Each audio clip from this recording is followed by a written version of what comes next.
আসসালামু আলাইকুম সুপ্রিয় দর্শক, সবার কি অবস্থা? হাজির হয়ে গেলাম দীপ্ত টিভির নিবেদিত ভালোবাসার আলো আঁধার নাটকের ৩৫৬তম পর্বে কী সব ঘটতে চলেছে তার অগ্রিম আপডেট নিয়ে।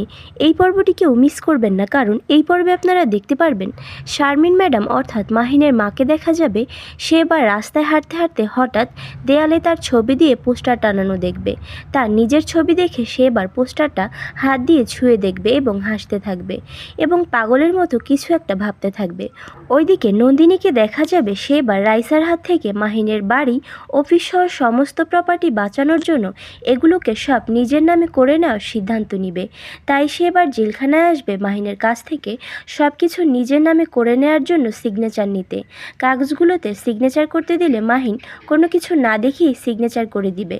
এসব দেখে নন্দিনী বলে উঠবে, মাহিন স্যার, আপনি আমাকে এতটা বিশ্বাস করেন? এই কাগজে কি লেখা আছে সেটা না দেখেই সিগনেচার করে দিলেন, একবার পড়েও দেখলেন না? তখন উত্তরে মাহিন বলবে, নন্দিনী, তুমি বলার পরে আমার আর কোনো কিছু দেখার দরকার নেই। ভালোবাসার মানুষকেই যদি বিশ্বাস না করি তাহলে আর কাকে বিশ্বাস করব? যে ভালোবাসায় বিশ্বাস নেই আমি মনে করি সেটা ভালোবাসা না, অন্য কিছু। নন্দিনী, তুমি এমন একজন মানুষ যাকে চোখ বন্ধ করে বিশ্বাসও করা যায় আর ভালোবাসা যায়। তোমাকে যতই ভালোবাসি মনে হয় তোমার জন্য ভালোবাসা কম হয়ে যাচ্ছে। আর অন্যদিকে আপনারা দেখতে পারবেন তানিকে দেখা যাবে সে এবার অপূর্বর চোখের আড়াল হয়ে যাওয়ার জন্য ওই অফিস ছেড়ে দিবে। সে এবার তার চাকরিটা ছেড়ে দেওয়ার জন্য অপূর্বর কাছে রিজাইন লেটার নিয়ে যাবে। রিজাইন লেটার দেখে অপূর্ব তানিকে বলবে, কি ব্যাপার তানি, হঠাৎ করে এমন রিজাইন দিচ্ছ কেন?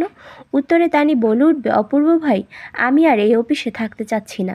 যেখানে থেকে আমি শুধু কষ্টই পাবো এবং অন্যের কষ্টের কারণ হব, সেখানে থাকার থেকে না থাকাই ভালো।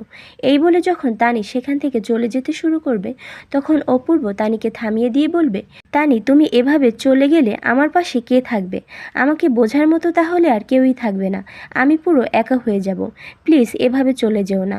একথা শুনে তানি বলে উঠবে, কেন, আমাকে কি দরকার? আমি আপনার কে? আমি আপনার কেউই না, আমি না থাকলেও আপনার চলবে। এই বলে তানিকে দেখা যাবে সে সেখান থেকে চলে যাবে। আর এছাড়াও থাকছে আশ্চর্য সকল ঘটনা। সুতরাং সবাইকে ভালোবাসার আলো আঁধার নাটকের আগামী পর্ব দেখার আমন্ত্রণ রইল। ধন্যবাদ।